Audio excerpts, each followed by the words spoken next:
and a misfortune comes in your life, you really can't handle it well. Listen to me, please.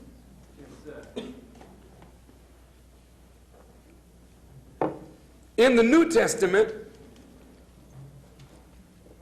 the apostles say that, Paul it is, that one should not think more of oneself than one should.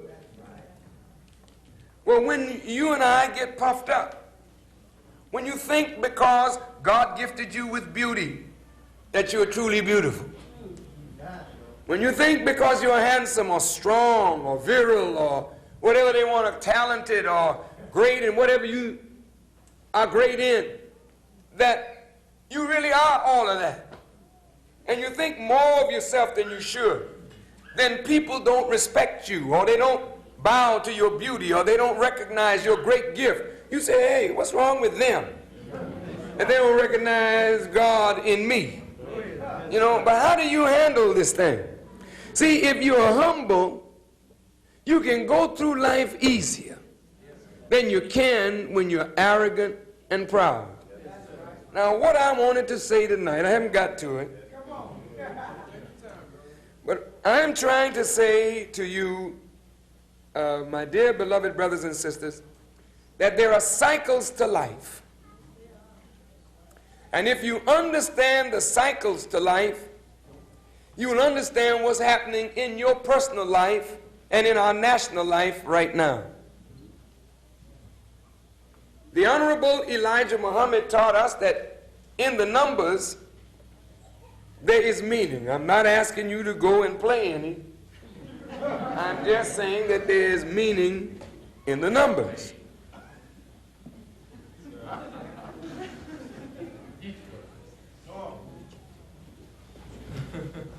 Now, we know that, as we said Sunday, Islam is mathematics. Mathematics is Islam. Yes, sir. Mathematics is the mother of all science. Yes, sir. Yes, sir. The purest and most exact of the sciences.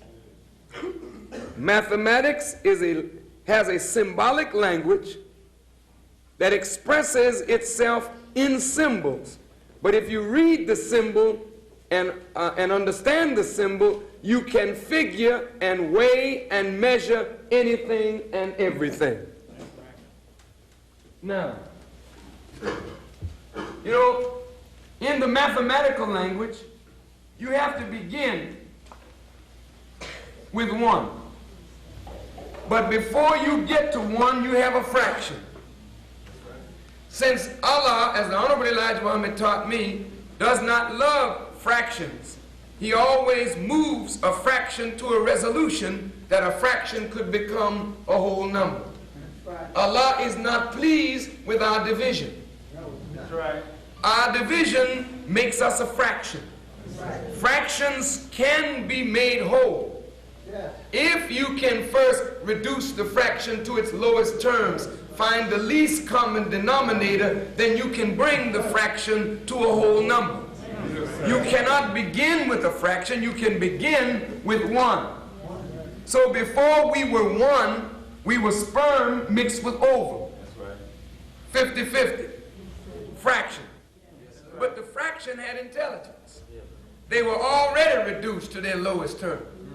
So they understood they had to find each other in a hostile environment and get it on and become one. So the sperm instinctively looked for the egg, and the egg was ready to receive the sperm, and so one cell began, a drop of blood, and life began. So in the language of mathematics, you cannot begin without 1. And in the language of religion, you cannot begin without a belief in, a trust in, a confidence in, a faith in, and a worship only of the one God. Yes, sir. Do you understand? Yes, sir. I'm not going through all of it, but every number has a meaning. Every one of these numbers, 1, 2, 3, 4, 5, 6, 7, 8, 9. Every one of these numbers have a meaning. And my objective is not to teach the meaning of these numbers tonight. But my objective is to get you to know that these are not arbitrary numbers that just came up. The poor Romans were trying to figure using Roman numerals, and they didn't get anywhere. But the Arabic speaking people, or the Arabs, came up with this, what they call Arabic numerical system, which is the basis of all mathematical computation. This system is actually based on the universe. Yes, sir. 1, 2, 3, 4, 5, 6, 7, 8, 9, 0. Now, I'll show you how this relates to the universe in just a moment, but it's not really relevant to where I'm going tonight. Yes, sir. When a child is conceived and you get the drop of blood, you wait 30 days, and when the female misses her cycle, she suspects she's pregnant. At the 3rd month, she's fairly safe that after the 3rd month, she's going on. Sometimes you abort way up here. But most abortions take place right in here. Is that right? That's right. So this number 3 is significant in the growth and development of the fetus. Yes, sir. Or the embryo. Now, as you are in the womb, you are making stages. You're growing. When you reach 7, you're complete. Is that right? Yes, sir. A 7-month baby, if it comes forward, it has a chance to live because it is complete. Yes, sir. 8 is really somewhat precarious. But when you reach 9, you've reached full term. You're complete at 7, but 9 is full term, which adds a little bit more to the development. Now when you get to 9, you reach a troublesome period. It's a very troublesome period. Now you've done well from 1 to 9. Now you either go here, which is 0, or you go here, which is 10. Now that's the condition and the position that one is in when you reach certain stages in your development and you have come to a point of great trouble, trial, tribulation in your life, because now here you are completed in a phase of your development, but now you must be birthed to a higher level. Yes, sir. I was in Phoenix, Arizona a few weeks ago, and I was praying, I may have told you this, and crying at the same time, begging Allah to help me to understand why there had to be so much pain attending my life and those who are with me, my wife, my children, my friends and family. You know, why must they endure so much pain because of what you order me to do? You know, that my life becomes a trial for my wife, my children, those who are with me. My life becomes a yardstick or a criterion that separates people going in one direction or another. I want to understand, God, you know, why you use me in this kind of way that my life brings joy to so many, but that joy gives way to pain. Because I'm not looking at the joy of you accepting truth. I'm looking at the pain of your defending the truth when the truth is attacked and lives are spent for the sake of truth. Yes, sir. Do you hear what I'm saying? Yes, sir. I mean, the woman looks at the man. She says, he's handsome. I love him. I want him. Well, that's, you know, the physical thing talking. That's the nature of you talking. And it's really beautiful to watch you fall in love, you know? But that falling in love leads to some pain down the road. Not only pain in your life in terms of your trying to get your unity of these two different natures that are really one together, but the pain of understanding that your expression of love through sexual intercourse will lead you to the pain of childbirth, which could lead to your death. I mean, that's what love leads to. Yes, you didn't hear me. Yes, well, I want you to hear me. Yes, you understand? Yes, because love gets you into trouble. But God's love gets you out of the trouble that his love gets you in. He fixed nature so that he makes the male and female absolutely love each other. And we fall under each other's spell. I hate to use the word spell because that's not a scientific word, but I mean it's the nature of you. You know, we are made to attract each other. And since we're made to attract each other, we get too close and the magnetism get to pulling, and before you know it, we fell into something.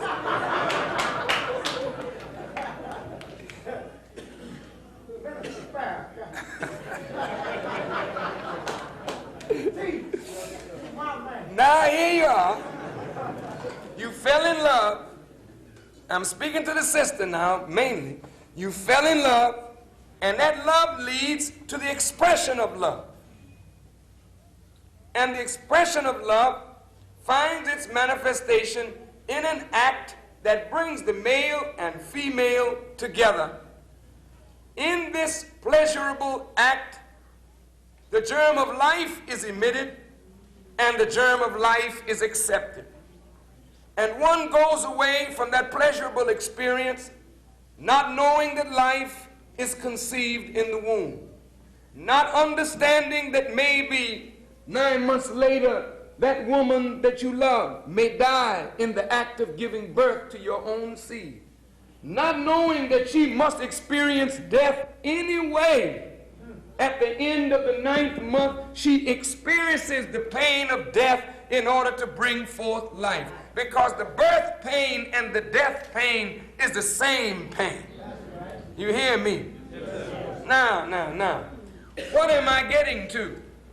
Sometimes, and you've heard of this, some of your friends and mine have died in giving birth. We have gone to funerals and cried over young women that we knew and loved, and they were so joyous over their pregnancy. The baby lives, the mother dies, and all of us weep because that pain, she went to the 9, but she couldn't make it through. She died. Okay? The baby, when the umbilical cord is cut, the baby also is at the point of 0. Now I'm coming to something. I want to stay on that 0 for a minute. Yes, sir. Yes, sir. There's an awful lot of pressure now on Louis Farrakhan and on the Nation of Islam. There's a lot of pressure on black leaders. There's a lot of pressure on black people. I mean, the leaders are crying out. Farrakhan, I mean, they ain't said nothing to me. But I know they're talking. They're saying, look, man, this cat Farrakhan, I used to think he was a nice guy. Of course I am, but they don't understand.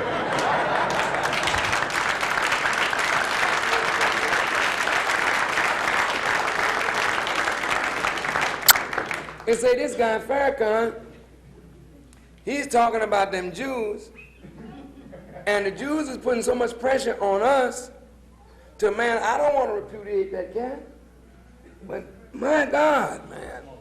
I mean, they on me, I get my money from them people. They putting some heavy pressure on us. So the black leaders are under heavy pressure. And it's my mouth that brought it about.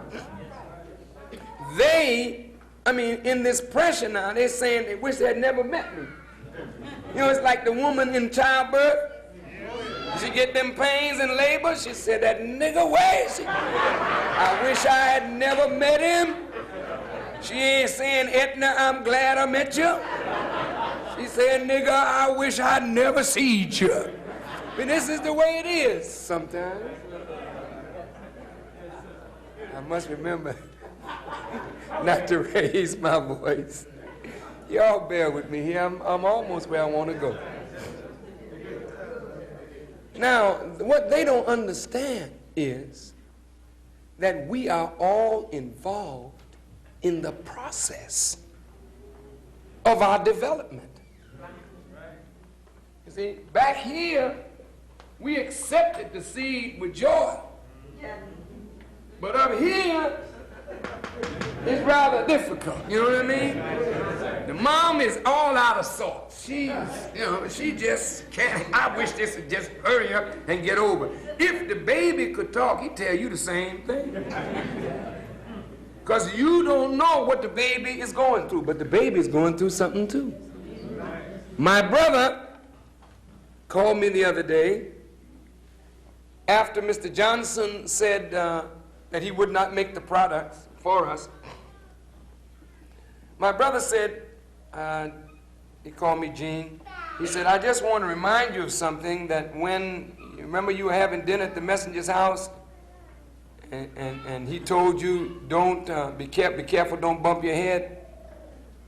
And I said, yes. He said, well, I thought that I would just share that with you, that you should be careful, don't bump your head. Well, that's a brother's concern for his brother.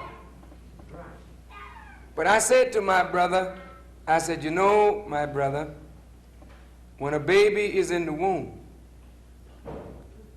and it's time to be delivered, the feet that were at the opening is not the real thing to open the way. So the feet turn, and the head that was up turns down. And the head, being the bigger part of the body, has to forge the way to freedom. Now the head being heavier than all the rest, you understand? Being carried right here, you understand? That's gravity pulling the head down, and the head is pushing against the cervix, you understand? Now, what do you think the baby's head feels like? My brother is saying, don't bump your head. I got to bump my head because it's my head that's forging the way to freedom for the whole body, if you understand.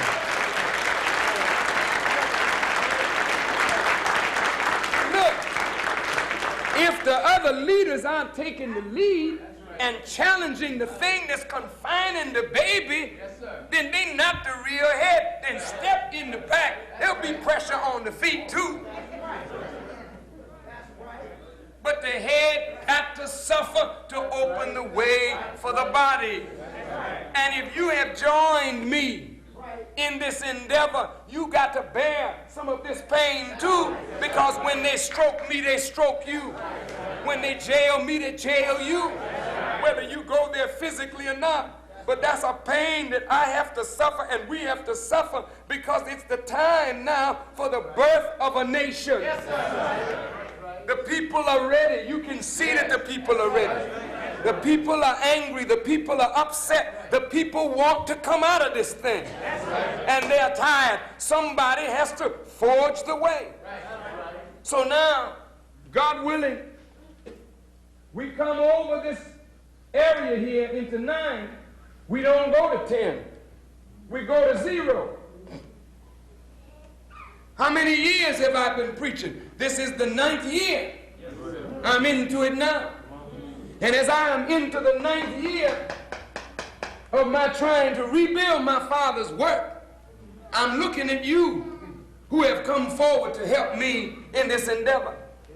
And this is not a local tape. This is a national tape I'm talking about tonight. I've gone into certain cities and I look in your faces and I see death on you. I look at you and I say, this one is dying. This one is dying.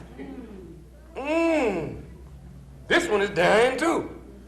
Because death has a certain look about it.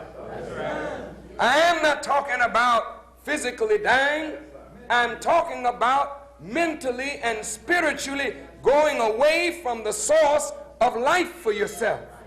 And I see death over not all, but 90% of you dying because You have come to a point where there's darkness in your personal life or darkness in your national life, and you can't see the stars, or you don't see the dawn coming, and you don't understand how to get from 0 to 10.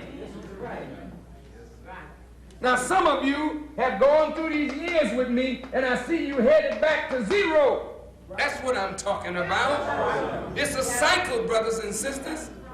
And you're headed here, which is not unnatural. You got to go there.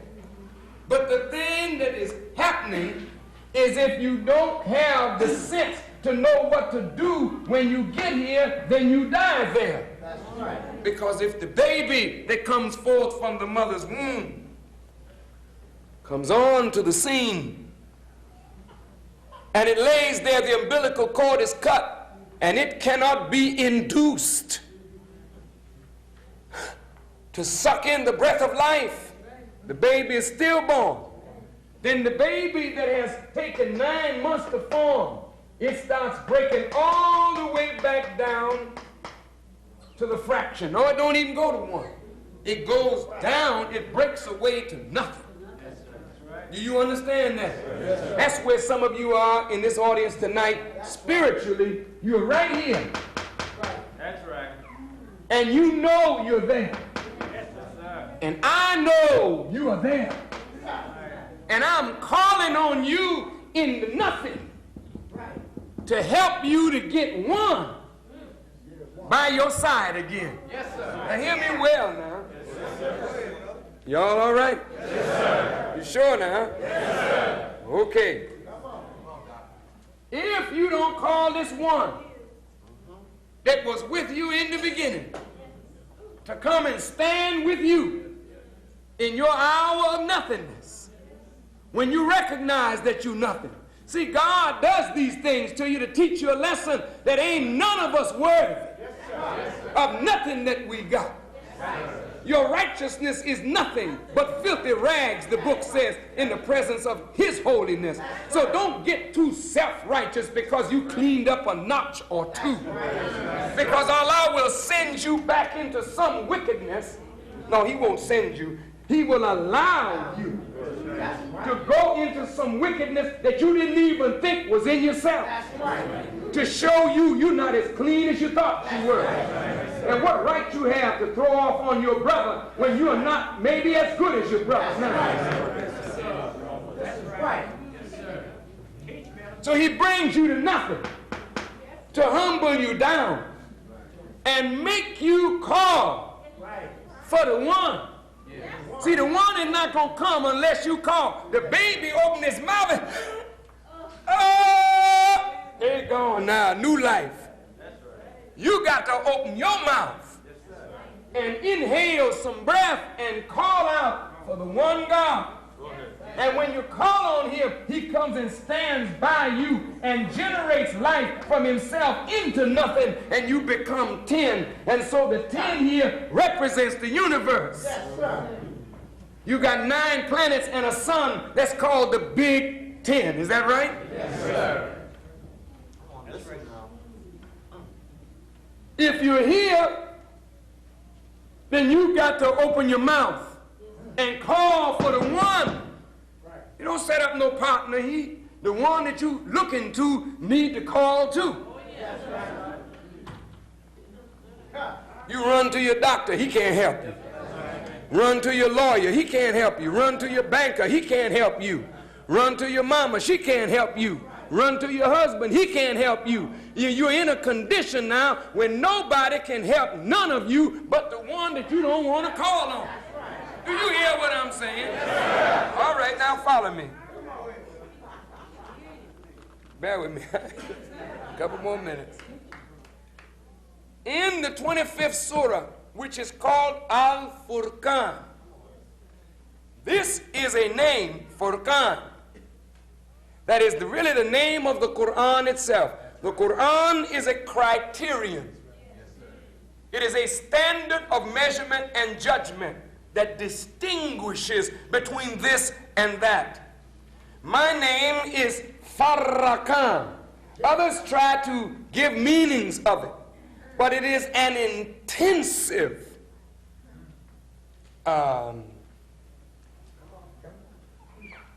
it is the intensive form of this same word Farrakhan. If you notice Farrakhan, he does exactly what his name implies. He divides the people. They say Farrakhan is divisive. Hey, that's what Jesus was. I can't help that. I'm walking in the master's footsteps. Don't bother me about it. Jump on him. You know, say Jesus ain't no good. Don't jump on Farrakhan. Because Jesus said, I didn't say it. He said, don't think I come to bring peace, nay, a sword. I came to put the son-in-law at variance with the mother-in-law. I didn't say it. Jesus said it. And if I'm his disciple and walk after him, the word is going to divide you up. You know why it's going to divide you? Because some of you want right and others of you don't want right. So you become divided on the basis of principle now. All the Uncle Toms, they standing over here. Farrakhan and those who want to fight for right and justice, they standing over here. And the scripture said they were divided over him. And they are divided over Farrakhan. Why? Because he represents the criterion, the standard